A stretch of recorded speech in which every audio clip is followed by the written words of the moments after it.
All right, welcome back to the Forfeit Fatherhood Podcast, a podcast for fathers by fathers, where we talk about the four pillars of fatherhood, which are faith, family, finance, and fitness. And I've got another great guest with me again today. I'm excited to really talk to this guy about what he's doing, what he's got going on, and as always, just to talk about fatherhood because I think the more conversations we have around fatherhood, the more perspectives we get, the better we can be as fathers and the better we can be as men. My guest today is Joey Odom. Joey, how you doing, brother? Man, Rod, I'm doing great. It's good to see you. Appreciate you having me on. Yeah, man, I'm excited because, like I said, I told you this off the podcast, but in curating content for my social media, I ran across a post from you, and it was conviction for me, right? Because Hmm. as somebody who's on social media, who's creating this following and curating this content and kind of creating a online presence, it requires me to spend some time on my devices, right? On my computer or on my phone, trying to build community, trying to find the content that, continues to push the needle forward. And finding a way to balance that and balance my time with the family has been a little bit of a struggle. And so when I saw the post from you, where you're talking about your kids notice when you don't, or sorry, your kids notice when you don't notice, I was like, oh man, uh-oh. He's talking. Uh-oh. People talk about like you go to church and it seems like the pastor's talking to you directly. And I was like, oh man, he's got me. this dang algorithm has got me. And so because I felt convicted, I was like, you know what? I'm going to convict some other people. And so, Just share the conviction. yeah, I'm going to share the wealth here. And so I posted it and needless to say, and this was probably, man, it's got to be at least probably 2 months now Hmm. from the time it's pretty close to it. I was gone for 3 weeks. Yeah, it's probably 2 months now. It is still, as they would say, doing numbers, man. It is Wow. crazy the amount of interactions and people that are seeing it and having a response either way. Um, Yeah. but I think that's because of how important it is that we make sure we spend time with the people that are close to us. So I'm Yeah. excited to get into it, man, to really just dive into it. But I guess before we get to that point, man, we got to talk about who Joey is. Yeah. Well, I will tell you one funny thing. You say you go to church and you feel like the pastor's talking to you. What they really say is, what the pastor is struggling with based on what they talk about. So the pastor is preaching to themselves most of the time because that's a thing on top of mind, and that's me. I mean, that's my journey as a dad was moments of missing moments with my kids because I was looking down at my phone. And it's funny because I'll go all the way back if that's okay from I won't take you to the conception. I'll take you to the birth story. I won't tell you the conception story, but I'll tell you the birth story of my my son. So he was, Thank you. um, yeah, you're welcome. Yeah, we'll spare you that. So we 15 years ago, my son's 15 now. When he was about to be born, this is our first. And by the way, just a little backdrop. I'm 6'5". My wife she claims 5 feet tall, but she's just a touch under 5 feet. So there is a huge disparity between us. And so, she gets pregnant with our first child and she's just, it looks like she's, like doubled her size. And she would tell you that. And so we go into the hospital the morning her water breaks, and she has just a horrific labor. So an 18-hour labor, and finally at the end of it, the doctor says that something's wrong. That they gotta take her into surgery. They gotta give her a C-section to get our son out. And so doctors spring to action, nurses spring to action. They're wheeling her down into the operating room. They won't let me in the operating room because they have to actually put her under sedation. So I'm sitting there, Rod, outside of her operating room, really in fear, in terror of what a long day. And luckily at that time I didn't have a phone. This is 2008, so I didn't have a phone, and so it was just me and my thoughts. And I prayed one prayer sitting in the hallway outside of the operating room. I just said, God, it's been the longest day of our lives. Will you show me your goodness? So that was it. Just very specifically, will you show me your goodness? And 2 minutes later, I hear a baby crying in the operating room. And so I hear the cry of my son, of him being born. And so my son comes into the world, and I just lay my head back and tears running down my face, hearing his cries, but really hearing the goodness of God. So when I look at my son, who's 15 now, I know that God's good because I've held my son, because that was a prayer I prayed, and there he was. So amazing, right? And then 2 years later, we have our daughter, who's just, brings in, as you know, with having two girls, just brings in this different element of yourself that you didn't know existed, this softness and this caretaking, and would do anything in the world for them. And so that's great, right? I mean, all that sounds good. But again, I'll flash forward a couple years later. My son's 5 years old at this point. He's playing his first soccer season, and he hadn't scored a goal all year. All the other kids on the team had, except for Harrison. And, this Saturday afternoon moment arises where Harrison rears back his leg and kicks the soccer ball. And you kind of think back on it like it's a movie, right? Like slow motion, cue the dramatic music, and he scores his first goal. And it's this moment of jubilation. You know how it is. Like, everybody on the sidelines knows that the kid who'd never scored a goal scored a goal. So everybody goes crazy. The coach lifts Harrison up. And what does a 5-year-old boy do when he scores his first soccer goal? Right? He looks to dad. So to make eye contact with me, to see how proud I am, just to see the look on my face and to share that moment. But I was looking down at my phone, and I didn't see any of that moment. I didn't see his first soccer goal. I didn't lock eyes with him. All of that was described to me by my wife, who was sitting next to me. So it was one of those moments where I just thought, something's not right here. Something's not right, that this little square in my pocket, this little rectangle that's always with me, is getting in the way of these things, of the goodness of God embodied in my son and in my daughter, who I would do anything for. So it just triggered in me this thought that we got to do a little bit better. I got to figure out how to do a little bit better than this. Yeah, man, that'll definitely push you to make some changes, man. Because that's one of those moments. My kids, they dabbled in soccer. My youngest pretended she liked it. My oldest hated it. But my youngest, when she scored her first goal, like I was there, and I wasn't looking at my phone, luckily. But Good for it was you. one of those situations she in the similar situation. She hadn't scored all year. Like, she didn't even attempt to kick it in the goal, and so you're not expecting it. Right. When they're like 5, it's like the coach is herding cats, right? They're just kind of all running around in like a little group. But she scores her first one, and I remember the feeling, but then also it kind of being, that feeling was so big because it just hadn't happened. It was so unexpected. Yeah. And I could have been doing any number of things at the time. I think I just was, I was mostly bored. I'm just going to whisper because I don't know if they can hear me. Right. I was mostly bored at the game. Yes. But then that happens, and it's like huge. And so I can understand the gravity of the feelings you must have had missing that, missing seeing it happen, right? You still got to celebrate and be excited, and that joy still is there. That proud feeling is still there, but to have it be described to you, it's tough, right? Well, and it's interesting. You said something interesting there that I liked. You said you're not expecting it, and that's fatherhood right there. Like, you don't know, especially when it's your first child, you don't know what to expect. They give you, what to expect when you're expecting, but that's only when the child's in the belly. Then what, right?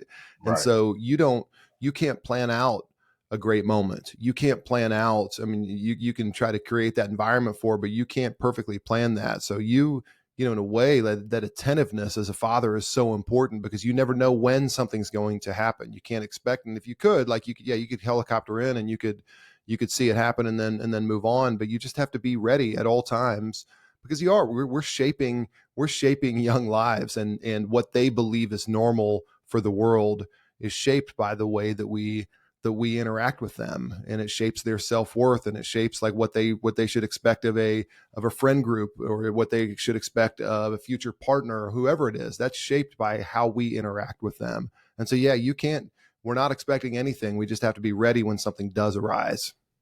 Yeah. So you got 2 kids, 15, 13. Yeah. Man. Yeah. Harrison is teenagers, and it's dude, it's great. I mean, it's my son, who's 15, is he plays tennis now. He plays competitive tennis, and he's just my dude. Like, He's, we did probably from 0 to 10 with both, a very black and white, like in training them, like really spending a lot of time in training them. And I do believe, again, my kids are far from perfect, for sure, but I do believe we're seeing some of that fruit now. A lot of the things that we don't have to catch up with, a lot of things we were able from a young age, and probably maybe in some ways a little bit too stern. But I do think that they have some pretty good guardrails. And so now that creates this transitional time where yeah, the discipline piece of it is largely over, but now it's like the attentive time. It's almost like it's time to like enjoy the fruit of those, of, 10 years of really, really pouring into them. And so, and having a chance to instill values or have very difficult conversations about weird, awkward things that happen when you're a teenager. So it's fun with both of them. My daughter, like I said, who's 13, bro, and I mean, this, it's hard to be a teenage girl right now. I mean, there's a lot they're up against. And so making sure they have that foundational, and Gianna has that foundational knowledge that everything could go bad today, but I know I'm going to get some snuggles from dad at night, but I know that dad's going to be there for me. I know we're going to do our highs and lows at dinner. I know, and just having that foundation of how critical that is, it makes it really fun. And, but it does require, you said being bored earlier. I think as a culture, we flee boredom, quite a bit. I think that's why we turn to our phones very often, is that we don't want that feeling of boredom. But boredom is where the magic happens. Boredom is where creativity sparks, and boredom is where things get quiet for a minute. And then all of a sudden your daughter creaks open the door and talks about maybe a tough day at school. And so if we don't seek out those moments of boredom instead of fleeing, I mean, there are probably 3 ways you could do it. You could flee boredom. You could get far away from it as you can. You could accept boredom, or you could actually pursue boredom. Like, what if we chase those boring moments of just sitting there and just seeing what kind of magic happens when we do that? Yeah. I like that, man. You know what? You said something, or you used an interesting word. You're talking about the 0 to 10 time frame. You said training them, right? Kind of.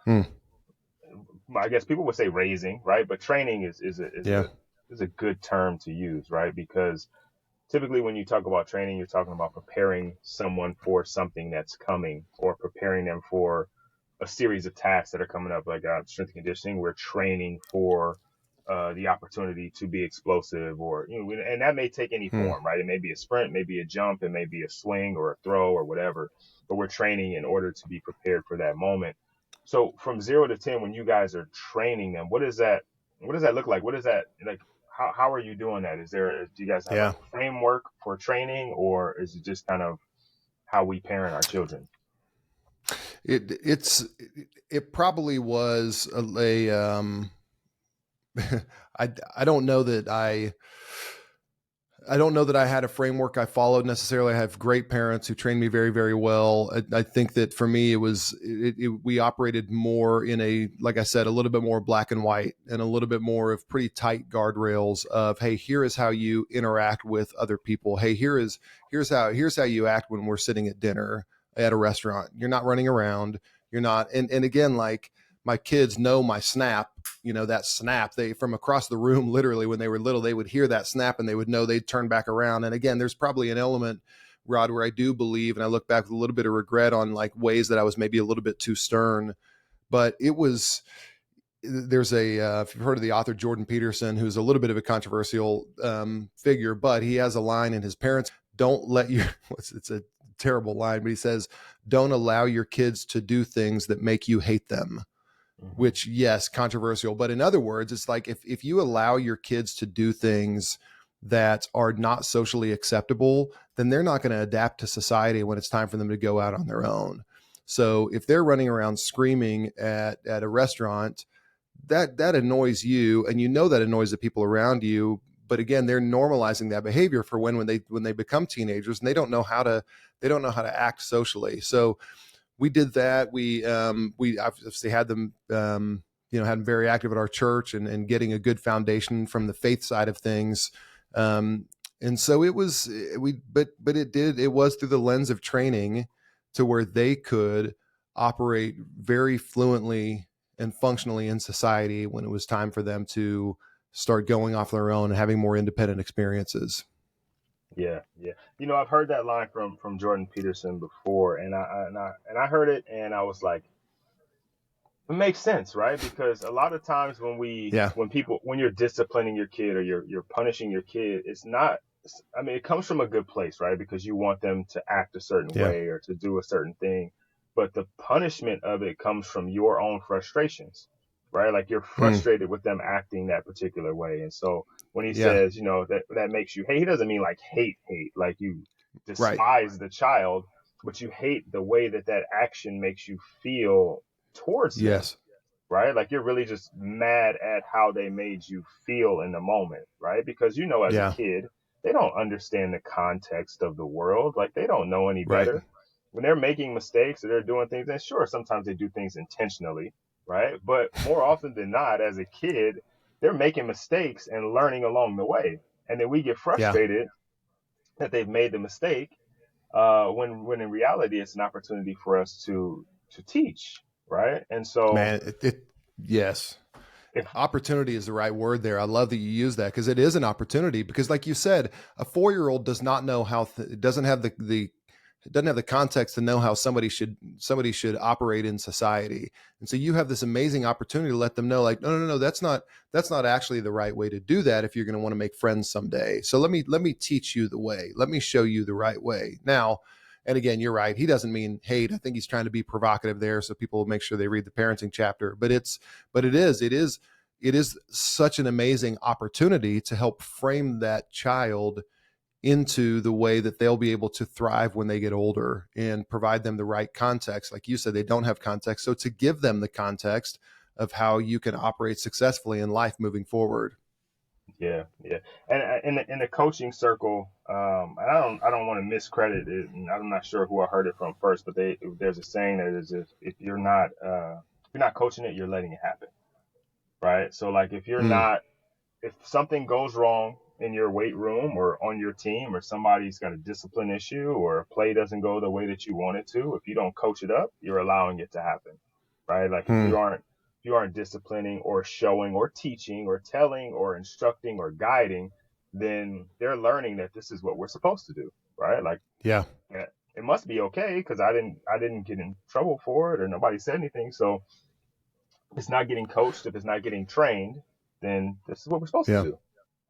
Well, and that's where punishment comes in. And funny, you even mentioned that. And as we're recording this, if you follow any of the Northwestern University scandal that's happened, where the coach got fired, and the question is, did he know that was happening or not? Some of the hazing stuff. Well, if that was systemically within the culture, something that did not bring up or didn't escalate to his level, then there is something wrong systemically there. And so, as a parent, I always thought about when kids are young, for the most part, the consequences are pretty low. Consequence being the natural result of something. If they, if I'm trying to think, if they put their finger in a door when it's closing, then that's going to hurt. And so that's a consequence, a natural result of it. And so how can we, when a child does something, teach them, give them, let's call it a punishment, give them a man-made punishment that helps them avoid a larger consequence later.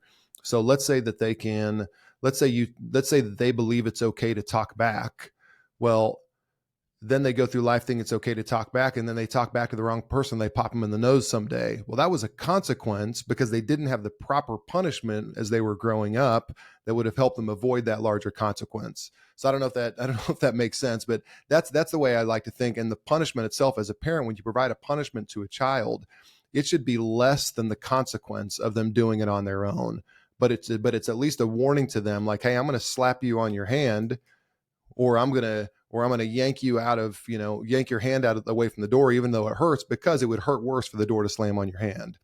I don't know if that exactly makes sense, but that was the framework that I always tried to think through, was making sure that the punishment that I gave was not greater than the consequence of those actions naturally. I don't know if that makes sense. It makes sense in my brain, but I don't know if it does. No, it does. It does. It's like a flow, right? Like it's not worse than what would happen, right? But it's not enough where they don't make the change, right? It's right in that kind of middle sweet spot where it's like, oh wait, it's shocking enough for them to stop doing what they're doing, But it's not like so like, kind of passive that they're like, oh, well, I can handle that. Yeah. That's not a big Yeah. deal. He's a So little, that he's they just can gonna, avoid something. Yeah. right. Let's go back to that Northwestern thing though, because I think Yeah.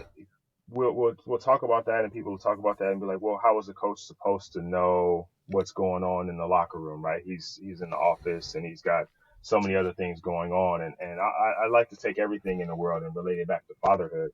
Um, if if if as a head coach, right, and I know I've been very close to it, I know it's very tough, but if you aren't Yeah. able to be present on a level with your athletes where you get a feel for the culture that's happening, right? Like when you separate yourself so far from the players, and Hmm. I can't speak to the particulars of the situation because I'm not there, Right. right?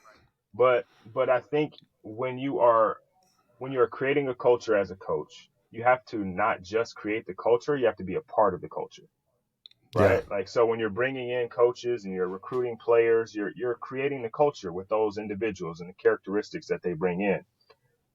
And a lot of times it's like coaches will bring in some other great coaches, great recruiters, great position coaches, great strength and conditioning coaches. They'll bring in 5-star athletes because of the talent that they bring, and often leave the character part out of it, right? Hmm.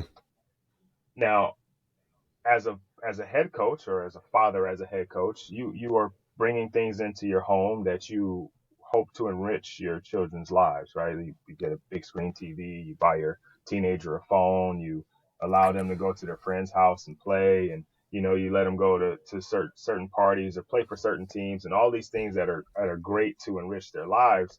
But you have to find a way to be a part of all of those things as well, right? Like Yeah. as a head coach, you should probably stroll through the locker room every once in a while, just like for no reason at all. Like my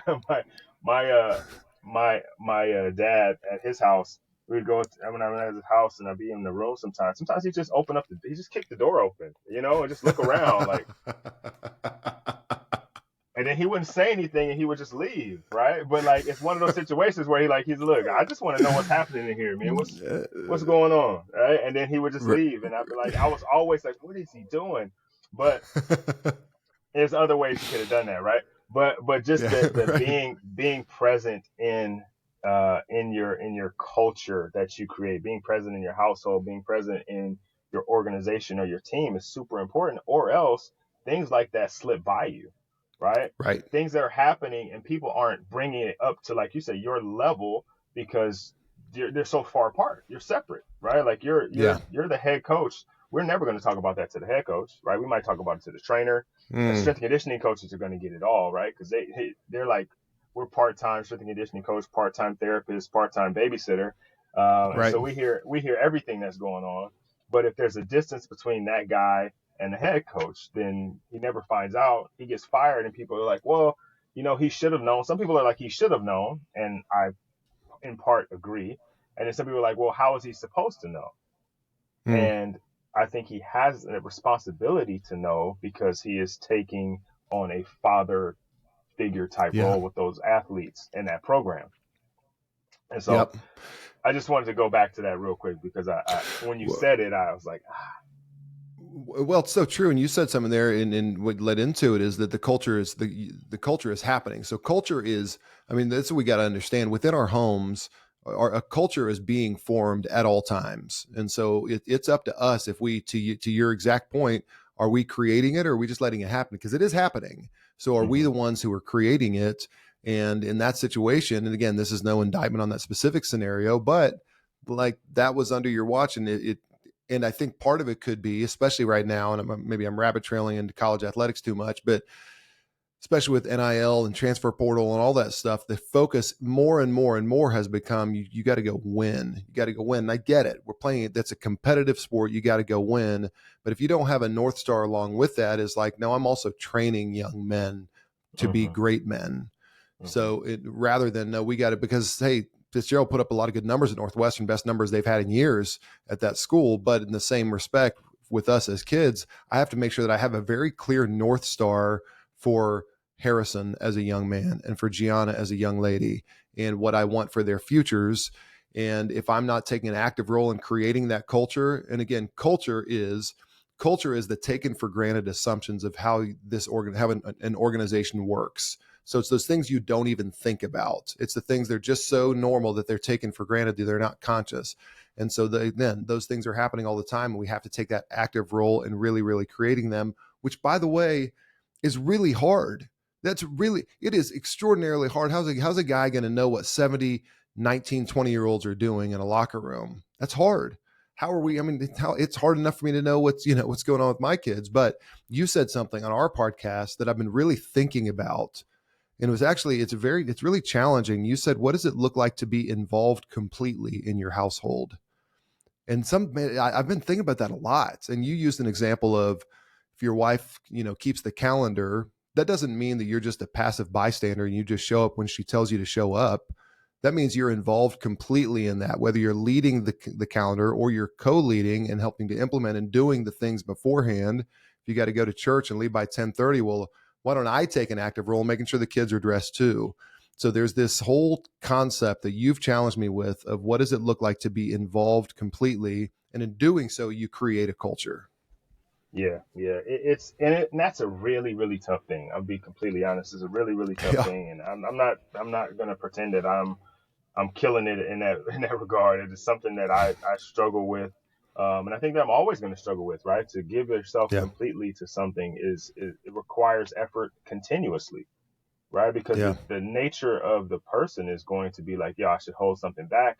I should do something a little bit more for me, or I just don't really care about that. It's like kind of like a self-preservation thing, right? Like your body is going to naturally make you like do the least amount, right? Whatever is the minimum effective dose.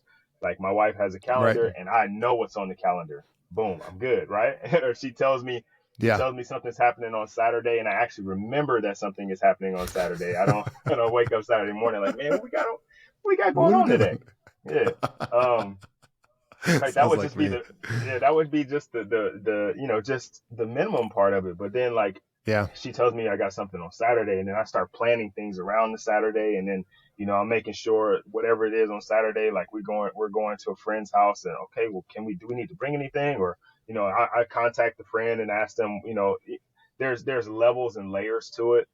But I think I don't know what it looks like, to be honest, to be completely involved, right? I try my best to be as involved as I can, but there's things that I'm going to miss, right? And I think I think it's okay, right? I think it's okay that we're going to miss some things, right? We're not going to catch every fly ball, right? It's going to be it may be a can of corn, right? It might be right in our glove, and for whatever reason, there's a hole in the glove that day, right? We just missed it, just slipped through the cracks, right?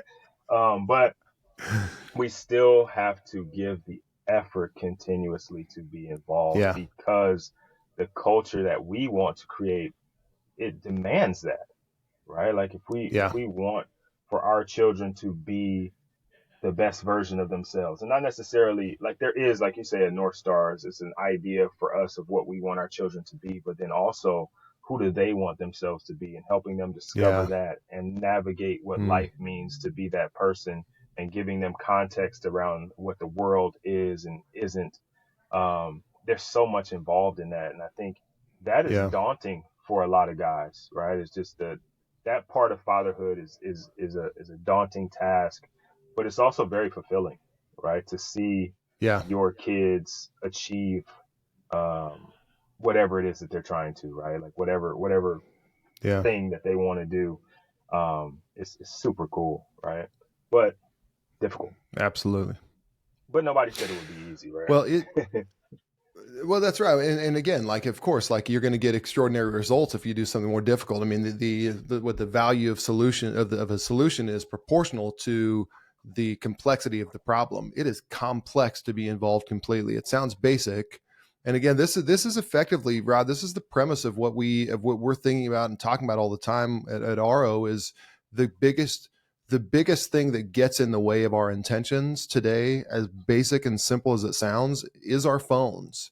Our phones are the greatest. And again, I would define distraction as anything that gets in the way of our intentions. I suspect every dad, every person listening to this podcast has great intentions as a current dad or future dad. That's my guess, is that's because they're listening, because they've taken the effort. They've gone 80% of the way to just say, this is what I want. So the intention is there. But if we have this distraction with us all the time in our phones, it is going to get in the way. And there was a study by the Gottman Institute that came out recently, and it said that 86% of couples who remained married turned towards their partner's subtle bids for connection. So 86% of the time they turn towards their partner's subtle bids for connection. But those things are really hard to pick up on, those subtle bids for connection. And it could be something tiny like, remember that restaurant we went to, honey, a couple months ago, that Italian place? Oh, that was so good. That could be saying, I like that restaurant. But what it probably is saying is, I need a date night. Mm-hmm. And if we're not cued in, then you say, okay, well, something's wrong there. And then, by the way, the inverse of that is couples who get divorced only turn towards their partner's bids for connection 33% of the time. But I believe it's physically and emotionally impossible to turn towards those bids for connection if we're holding a phone, if we're looking at a phone, we're not listening, we're not fully present. And so that's with our spouses. With our kids, like we said earlier, they notice when we're not there. And I think that we have a generation of kids, especially when they're like 3, 4, 5, 6 years old. It begins with this, like, hey, daddy, look at me. And they value themselves enough to say, look at me, put your phone down, look at me. And I bet you people have heard that line, put your phone down and look at me. That's a wonderful thing to hear from your child because of a couple reasons. One, they like you. So that's good. They want you to put down your phone because they like you. 2, they crave your attention. They are built for connection at a young age. 3, they value themselves enough to believe they deserve your attention. And 4, they're not yet conditioned to believe that our phones are more important than they are. But the more we look at our phones, they just condition themselves more and more and more to believe that our phones are more important. And I believe, and this is it, we would have never said this 20 years ago because we didn't have smartphones. I believe the greatest opportunity we have as parents, and I'll say particularly as dads, is to put our phones down and be fully present eye to eye. I mean, you think about an infant, they talk about all these, the studies that say how important eye contact is and how critical that is. Now, think about it. Now they're saying that teenage unhappiness is at an all-time high. So you have 14, 15-year-olds who are so unhappy. And I believe very largely it's because they grew up with parents who didn't look in their eyes, that they grew up with parents who looked at screens. And this is an indictment on myself too, by the way. This is not me pointing fingers at anybody. This is me saying that I've been guilty of this when my kids were growing up. And the greatest opportunity we have right now is to put that thing down and look in their eyes and just be. That's it. Even if it's boring, even if it's not as exciting as whatever YouTube video it is, that's the best thing we can do for our kids, for our spouses. And when we do it for our spouses, by the way, that also permeates down to our kids, because then they see what they should expect someday in a relationship. So you're setting up your kids for a future. You're creating a normal for them. What should a normal look like? Well, a normal should look like your partner looking you in the eyes.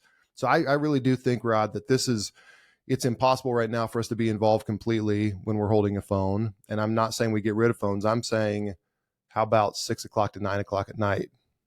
That may sound hard. Or what about 6 o'clock to 6:15 at night? Just start there.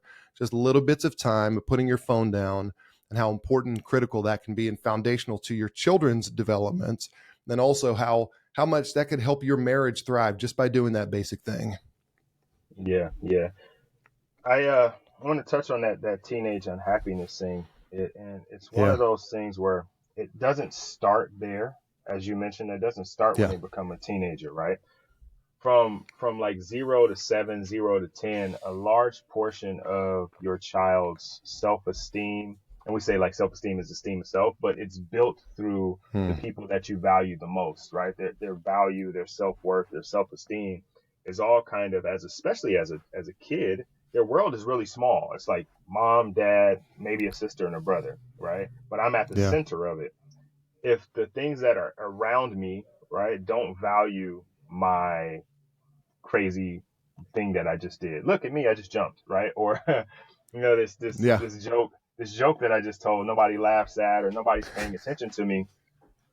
as I grow, my value, that how I value myself, these people that I care about the most don't value me. So no one does. Right. Yeah. I get really anxious because the things that I'm going to, like, I'm not sure how I'm going to be received by people around me. Right. And then, once Yeah. I get to being a teenager, well, the world in itself for a teenager is crazy, right? Going to middle school and Yeah. that transition, and your body is weird and people around you are weird, and school gets harder because now you got multiple classes and different teachers, and sports is harder. And now you're getting to an age where you're, people talk about teenager like it's like a thing, right? It's like it's a whole thing. Yeah. And so it makes sense that kids who have been kind of devalued or not given the attention that would build their self-esteem have self-esteem issues or are Yeah. unhappy with themselves because they haven't been cherished maybe the way that they should have as a kid.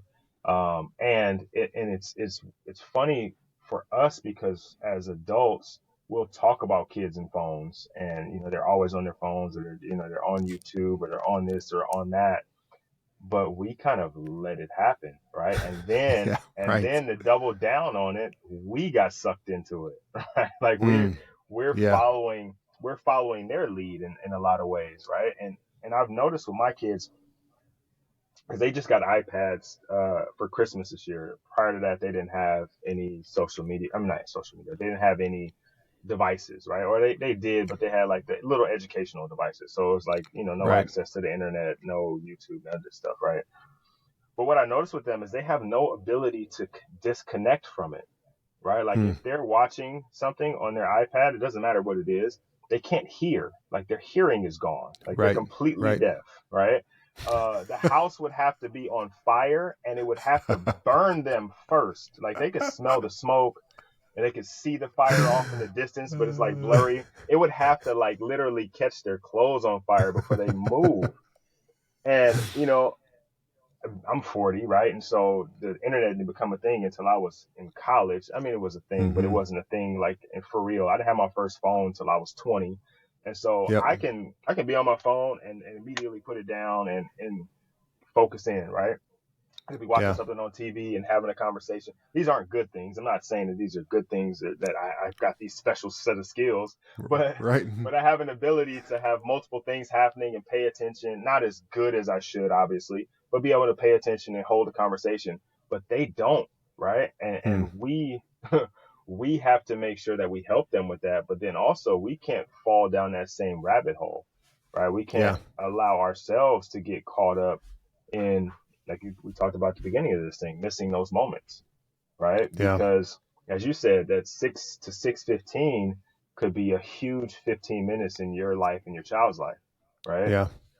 Like I Absolutely. saw on you guys' blog, you had an update from a guy who was, I guess, it was breakfast time. It's like 17 minutes to change. Like that's huge, right? Because we talk about things that happen unexpectedly, right? It's just we weren't expecting that, but you put your phone down and you have that conversation and you have a little like connection time, and it changes the dynamic, right? It changes the people around you. It changes you, right? I think your quote it was saying, when you change your relationship with your phone, you change your relationship with everyone around you and yourself, right? And I think we miss that.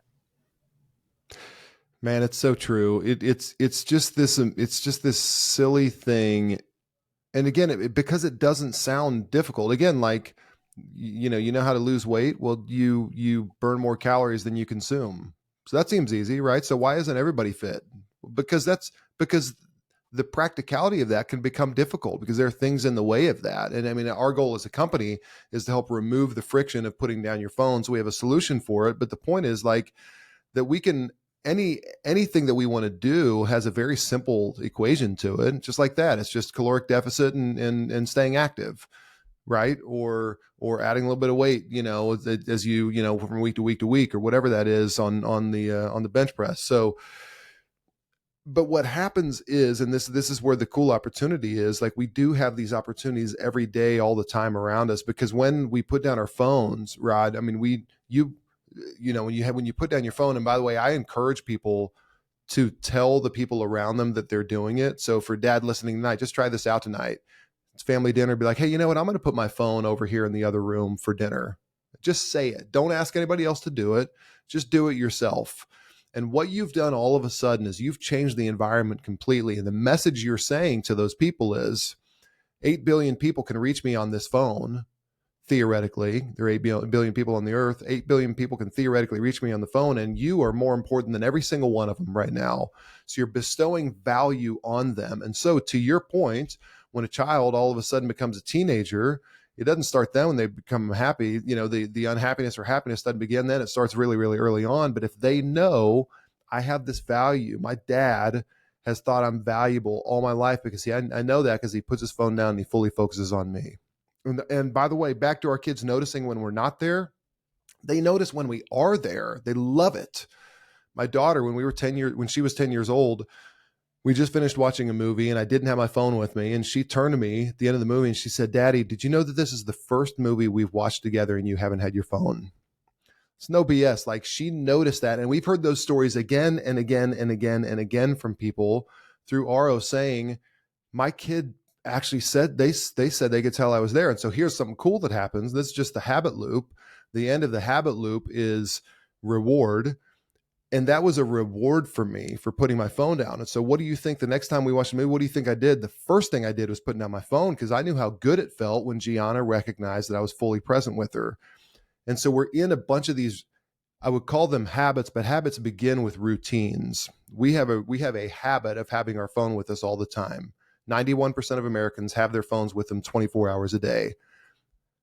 I would say, and science would tell us, for the most part, for 95% of us, it's not an addiction. We're not addicted to this thing. I know we get dopamine hits, and I know there are good things to feel, but the point is, the habit that we have built is that our phone's with us all the time. Mm-hmm. So our goal with people is let us give you the tools. At first, understand that a healthy relationship with your phone means that you need to have a little bit of distance from it at some point throughout the day. Some point. It could be during dinner time. It could be during trying to read a book, maybe a morning devotion, maybe a little bit of one-on-one time with somebody else. Like, you need a little bit of distance from your phone. It's not healthy that we have our phones with us 91% of the time. So let's reduce that 91%. Don't be part of the 91% that has your phone with you 24 hours a day.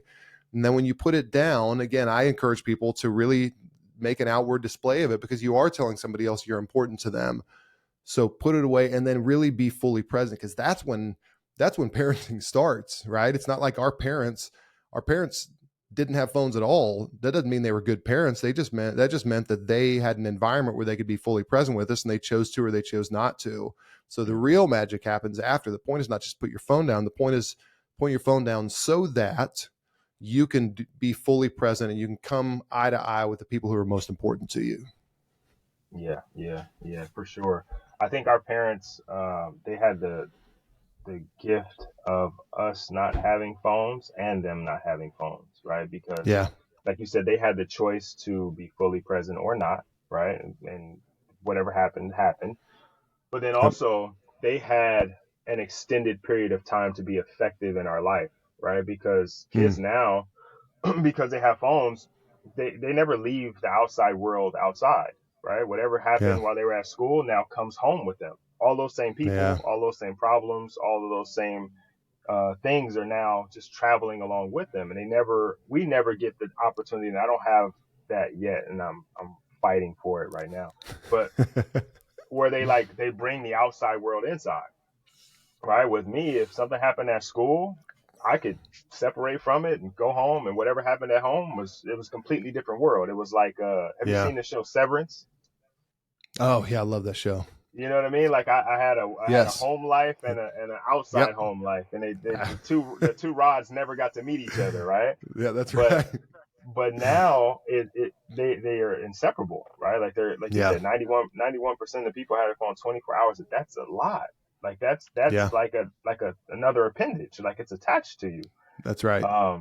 And I think, like you said, it's a routine. Like, we get used to wake up in the morning, we check our phone, we check our email. Like we sit down at the table and it's check your phone. Like, these things just keep happening. And the only way to kind of break that is to put it somewhere, and not just put it somewhere, because I've tried this before. And you just, all right, I'll come in the house. We have the key basket. Let me just put my phone in the basket, and it worked for like a day. But then like the Yeah. next day, I hear it vibrate, and now I'm going now I'm physically leaving the room to go check it. It's just like what's I almost feel like it's worse, right? Like it's Yeah. a worse Yeah. scenario. And Right. so everybody, not everybody, but I would think that a large majority of people are trying to separate themselves from their phone. Right? I think there's a pretty Yeah. good number there. I don't know what the statistics are, but I'm sure there's a pretty good number of people that are trying to find a way to spend less time Yeah. on their phone. But without a resource or Yeah. an idea or a plan, or even like you said, the accountability piece of telling other people, Yeah. it's going to be really hard, right? It's like you said, Yeah. when I talk about weight loss and I'm working with clients, and it's like it is a simple equation, but that doesn't mean it's easy, right? It's That's right. simple, not easy. It's a very big Yeah. difference.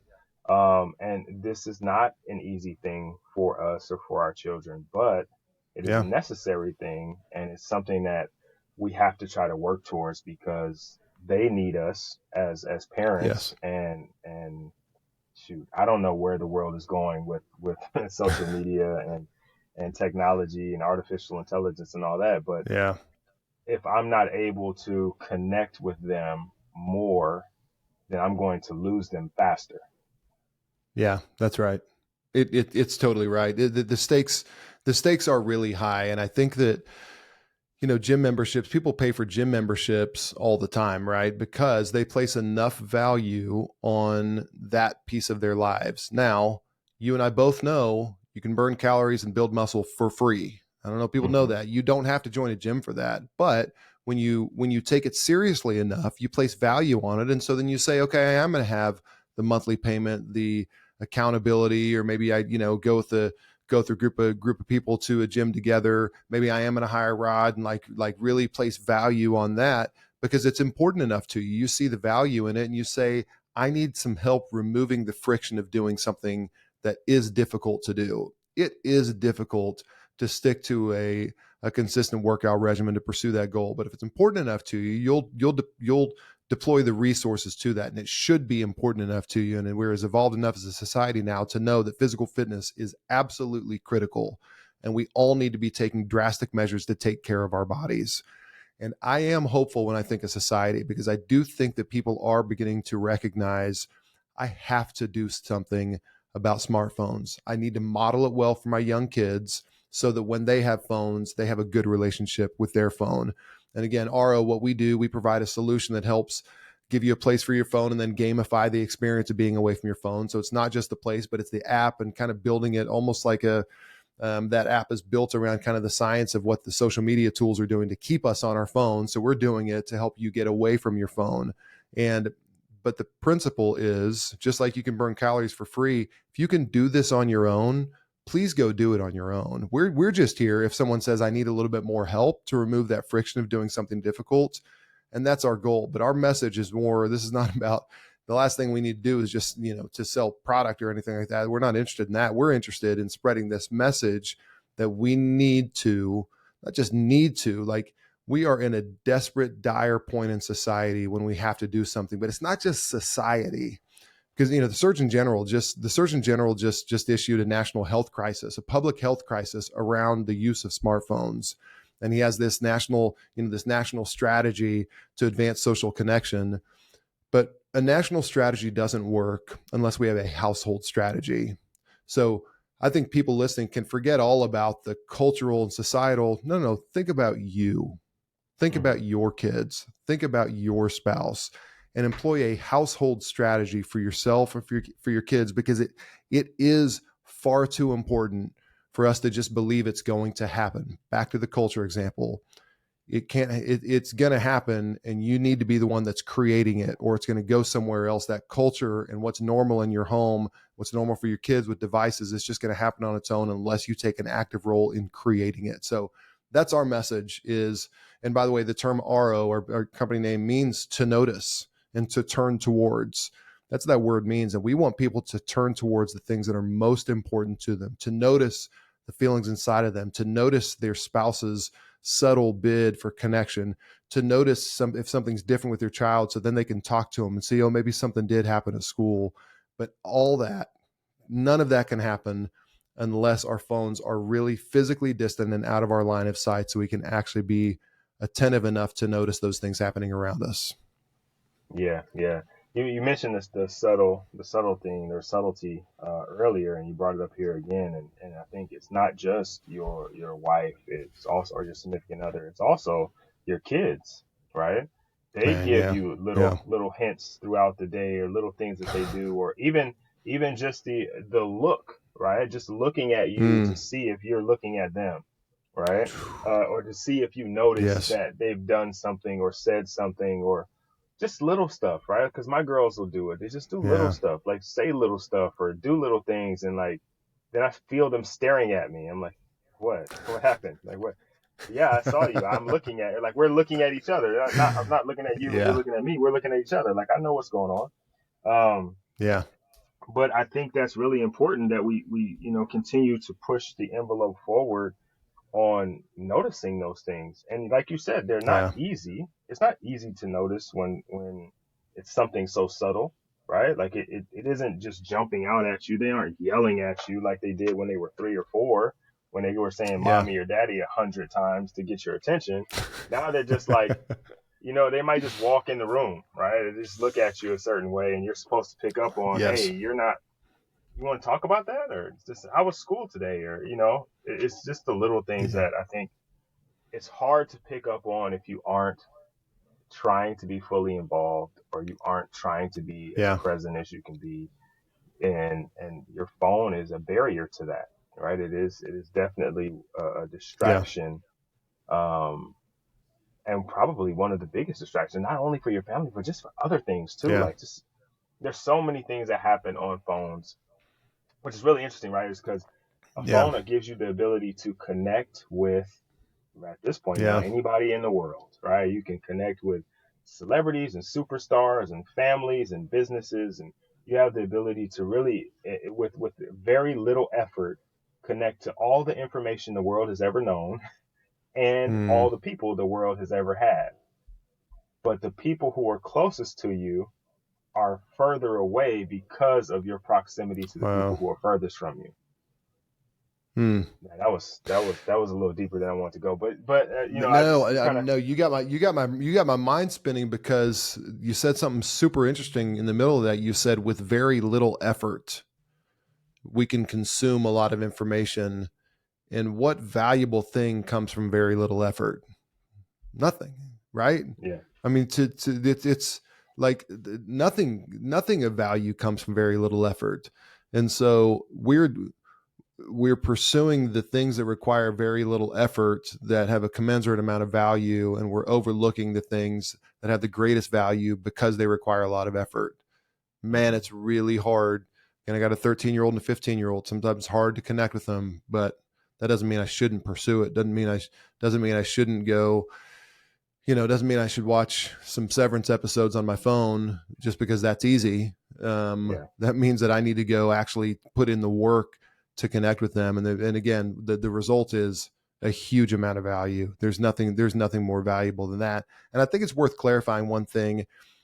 I'm not getting rid of my smartphone. I love my phone. My phone does amazing things for me. It does help me connect across the country with my family who lives states away. It allows me. I talk with my brother. He and I talk every morning, and he lives 6 states away. My phone's awesome, and I love it. So what I'm talking about, though, is we're talking about building a healthier relationship with it, where I can harness the great things about it without being pulled down into the negative things about it. So this is not an anti-phone. This is not even a call for a digital detox. It's really not. I'm not saying go spend a month off your phone. I am saying, how about 15 minutes? How about dinner time? How about when you need a little personal reflection time or morning devotion or whatever it is? That's what we're talking about. Eliminating those distractions from the moments where you have an intention to do something valuable. yeah I think that's a really really important point to make because like I mentioned the post, um, the responses and comments, and there's people that are like, well, imagine seeing this while you're looking at your phone. Like, yeah, well, Yeah. Right. it's not about the phone, right? The phone is Right. is I would say, and I don't know if I said this to you before, but we're talking about like the cough is a symptom of a cold, right? Like it's you go get cough medicine to treat the cough, but you're not technically treating the cold. It's just stopping you from coughing.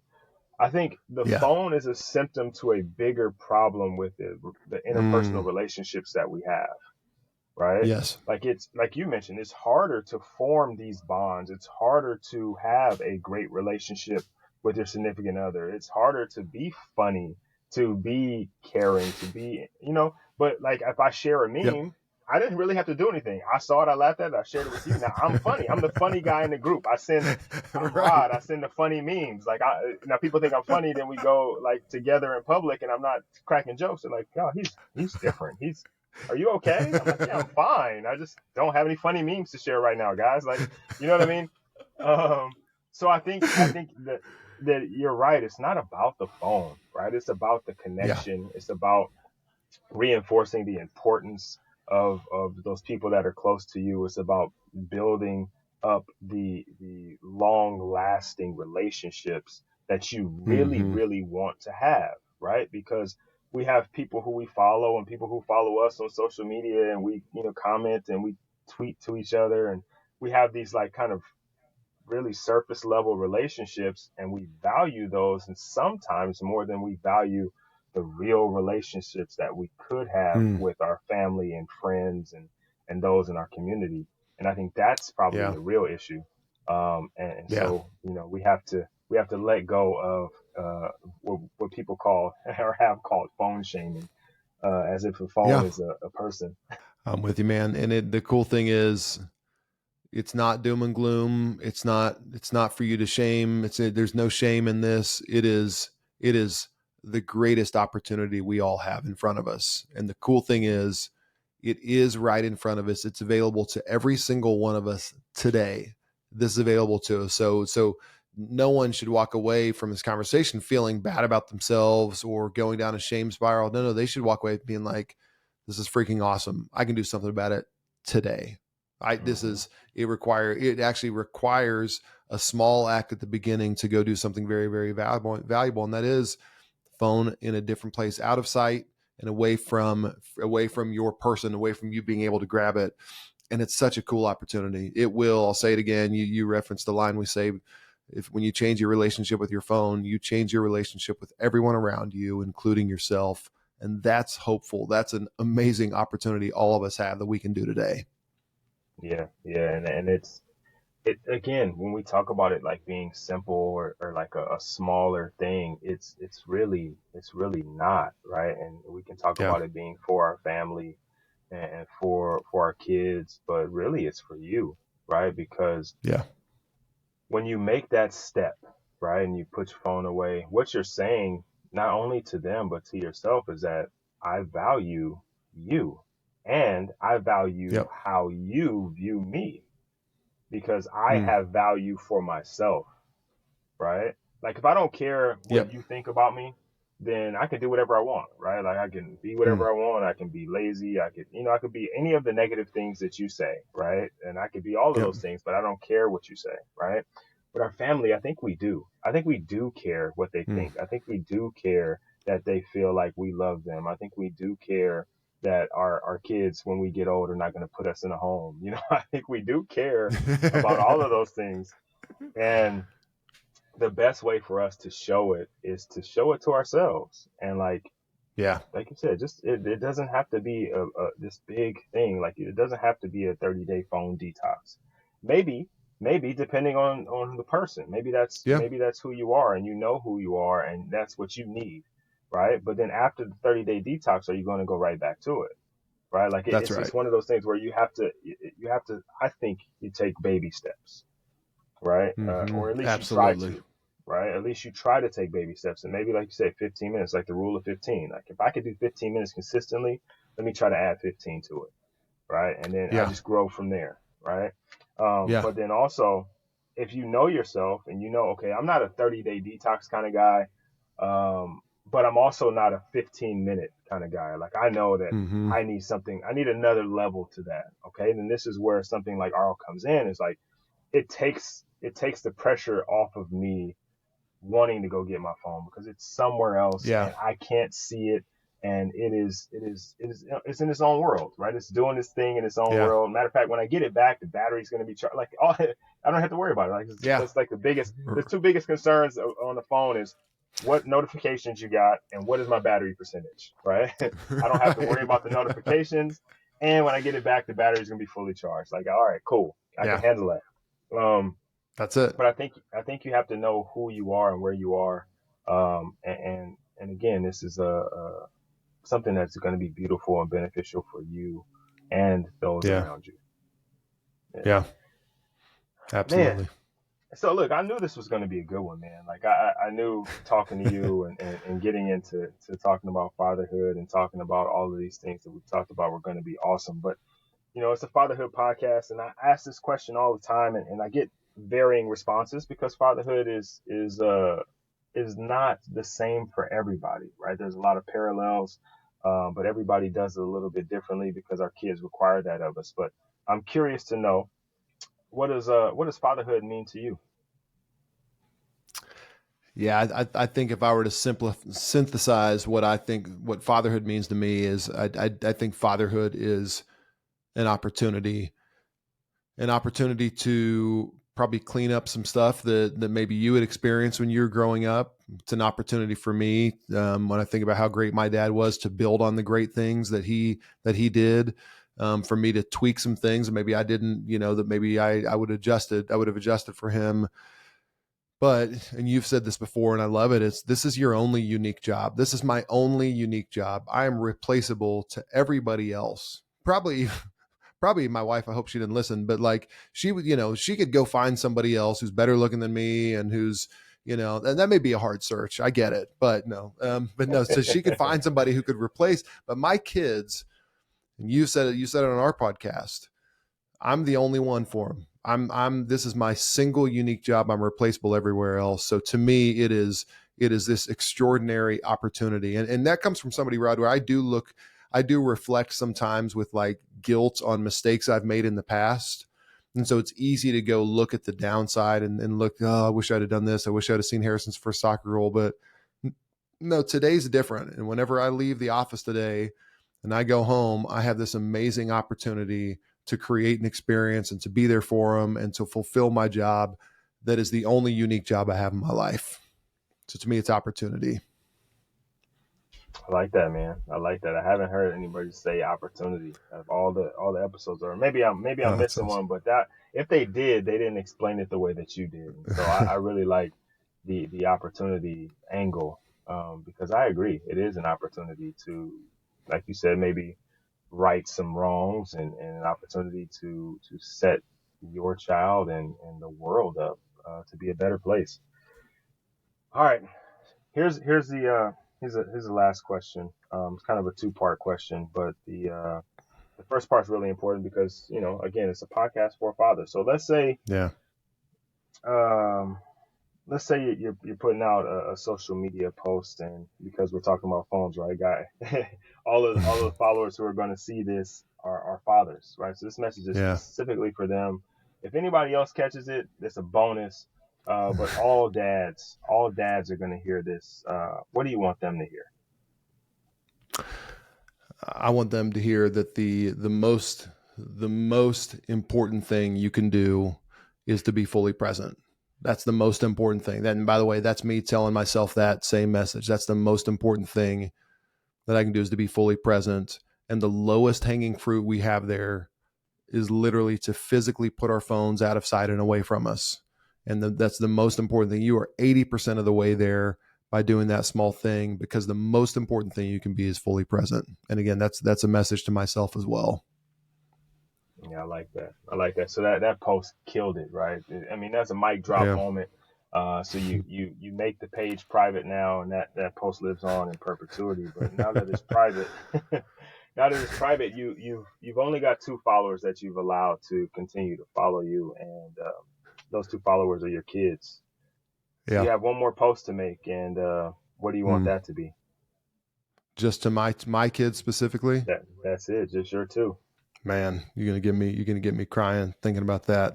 Man, just like, I think it's to them specifically. It's just how adored and beloved they are. If everything else falls out all around them, that I just absolutely adore them. Bro, I am freaking crazy about my kids. I mean, I just love them. I might, again, both of them, they'll be sleeping at night. I'll go in there, I'll just kiss all over their face. 15-year-old son, 13-year-old daughter. They'd probably be mad if they, if they woke up like, Dad, stop. But just how freaking beloved they are. And I think about that for them, and just to let them know how uniquely created they are, and the infinite power they have within them. And I do think that goes for all kids out there. It's just, if they could know like the infinite power they have and the unique creation they are, and all the crap that has to happen for that individual human to be on this earth, for whatever cell to meet the, whatever egg, and then to go through pregnancy to actually and then to be born, that is an actual miracle. So to be here and know that hey, what you have, the world needs what you have. So that may be a little bit generic, but I think it would just be an overwhelming amount for my kids just to know how absolutely adored they are by me.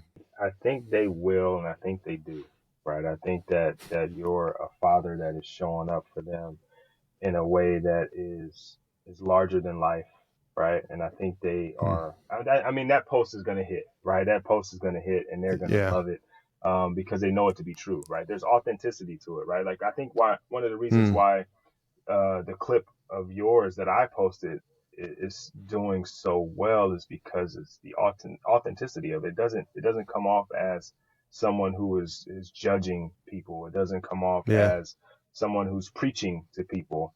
It comes off as someone who is authentically just showing up as himself and sharing this information, right? And people see it and like, oh, man, you're right.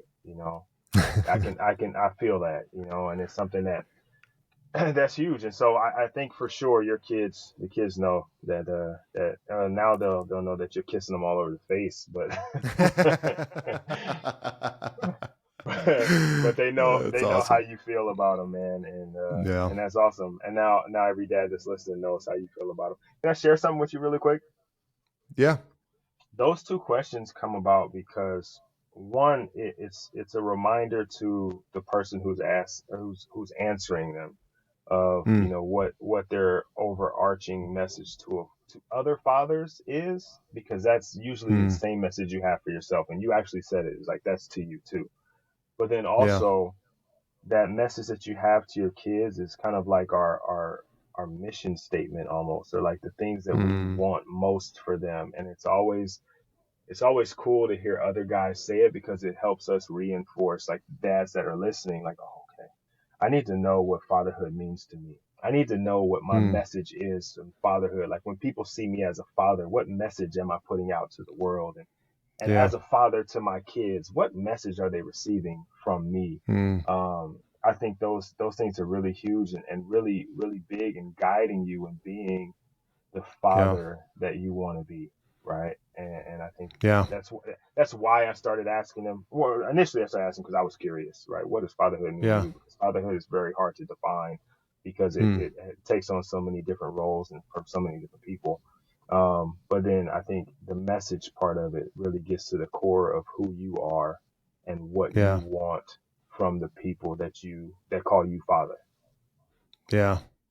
I love even as I was saying it, I did feel almost like a challenge inside to make sure that that message got across, that they didn't have to wait for this episode to release for them to hear that, but for me to make sure they knew it tonight. So that is an effective question, because it does make me want to go tell that message to them tonight. And again, which takes me back to the first question, which, okay, now I have this really cool opportunity in front of me to go make sure they know that message tonight.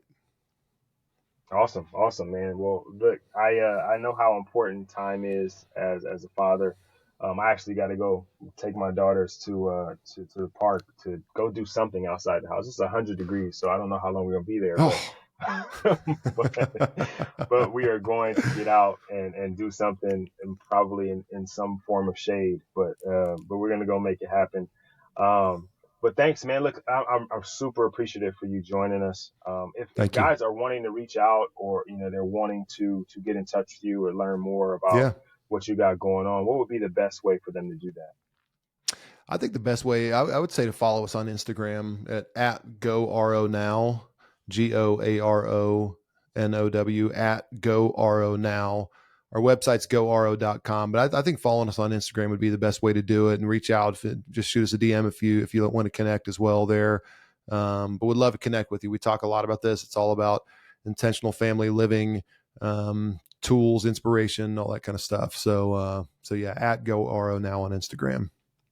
Awesome. Oh, and also you have your own podcast, and podcast listeners listen to podcasts. So you guys that are listening right now, make sure you go listen to Joy's podcast as well.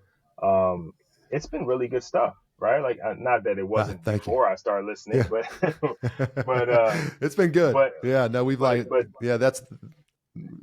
sorry. Go ahead. No, but I was just saying it's really definitely worth the listen. If you're somebody that listens to podcasts, obviously, if you're listening now, add that to your subscription list, to just kind of continue to be an intentional parent and learn from other people, hear other people's stories, and because I think there's ways that you can grow from others' experiences. That maybe you don't have to go through it, right? You can learn through it without having to go through it. And I think that's really important. That's right. I like that. That's great. All right, man. I appreciate you joining us. I look forward to continuing to listen to the podcast, continue to follow you on social media. I'm sure we'll be in touch often, right? And I'm excited, bro. Thank you for taking the time, and I'll talk to you soon. Rod, thank you, man. Appreciate what you're doing.